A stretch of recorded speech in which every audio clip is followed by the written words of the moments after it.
Guys, അപ്പോൾ നമ്മളിന്ന് അമ്പലത്തിൽ പോവാണ്. രാവിലെ തന്നെ കുളിച്ചൊരുങ്ങി റെഡിയായി നമ്മൾ പോയിക്കൊണ്ടിരിക്കുകയാണ്. ബാക്കി നമുക്ക് അമ്പലത്തിൽ ചെന്നിട്ട് കാണാം.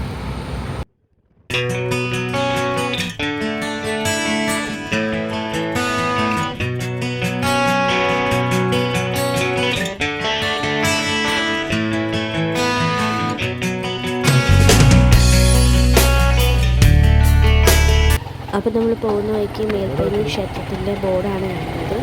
ഇവിടുന്ന് കുറച്ചും കൂടെ പോകാനുള്ളതെന്ന് തോന്നുന്നത്. നമ്മൾ ആദ്യമായിട്ട് വരികയാണ്.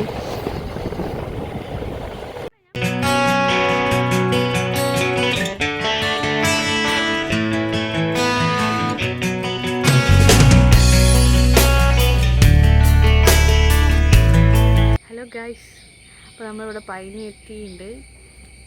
നമുക്ക് എന്തായാലും പോയിട്ട് വരാം. ഓക്കെ, ഇതാണ് നമ്മളെ മേൽപ്പേനി ക്ഷേത്രം.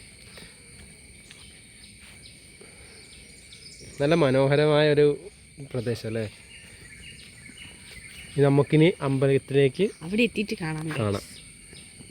ഗായ്സ്, നമ്മൾ കയറി വരുമ്പോൾ തന്നെ ആദ്യം നമ്മൾ കാണുന്നത് ശ്രീ ഇടുമ്പൻ സ്വാമി സന്നിധിയാണ്. അവിടെ നമുക്ക് ഇനിയും പോകാനുണ്ട്. ഓക്കെ,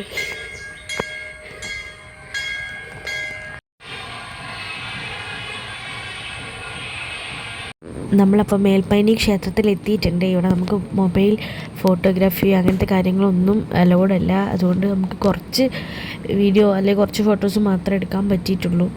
അവിടെ കർശനമായിട്ട് നടപടിയുണ്ട്. പക്ഷെ നമ്മൾ എങ്ങനെയൊക്കെയോ ഷൂട്ട് ചെയ്ത കുറച്ച് കട്ട്സാണിത് കേട്ടോ. നല്ലൊരു അമ്പലം തന്നെയാണ്. ഞങ്ങൾ ആദ്യമായിട്ടാണ് വരുന്നത്. നമ്മൾ തൊഴുത് കഴിഞ്ഞാൽ നമുക്ക് ചായയും കടിയൊക്കെ ഉണ്ട്. നമ്മൾ ചായയും ഉപ്പുമാവൊക്കെ കഴിച്ചിട്ടാണ് അവിടുന്ന് പോകുന്നത് കേട്ടോ. നമ്മൾ തൊഴുതിട്ട് തിരിച്ചു പോകുന്ന വിഷ്വൽസാണ് നിങ്ങൾ ഈ കാണുന്നത്. അവിടെ നമുക്ക് ഒന്നും ഷൂട്ട് ചെയ്യാൻ പറ്റില്ല. അവർ കണ്ടാൽ നമ്മളെ അത്രയും സ്ട്രിക്റ്റ്ലി ആയിട്ട് അവിടെ എഴുതി വെച്ചിട്ടുണ്ട്. അവർ പറയുന്നുണ്ട് ഫോട്ടോഗ്രാഫി പാടില്ല, വീഡിയോഗ്രാഫി പാടില്ല എന്നൊക്കെ. അതുകൊണ്ട് നമ്മളങ്ങനെ അധികമായിട്ടൊന്നും എടുക്കാനൊന്നും പോയിട്ടില്ല. അതുകൊണ്ട് നമ്മൾ തൊഴുത് ഇറങ്ങുന്ന വീഡിയോ ആണ് നിങ്ങളിപ്പോൾ കാണുന്നത്. ഓക്കെ, നല്ല സ്ഥലം തന്നെ. നമ്മൾ പോകാത്തവരെന്തായിട്ടും ഒരു പ്രാവശ്യമെങ്കിലും പോവുക. ഒരുപാട് നാളത്തെ ആഗ്രഹങ്ങളിലൊന്നാണ് ഇപ്പോൾ സാധിച്ചേക്കുന്നത്. ഇവിടെ വരണം, തൊഴണം എന്നൊക്കെ ഉള്ളത്. ഒരുപാട് 2-3 വർഷങ്ങൾക്ക് മുമ്പ് തന്നെ ഞാൻ ഇങ്ങനെ പറയുന്നത് നമുക്ക് ഇവിടെ പോകണം എന്നൊക്കെ. ഓക്കെ,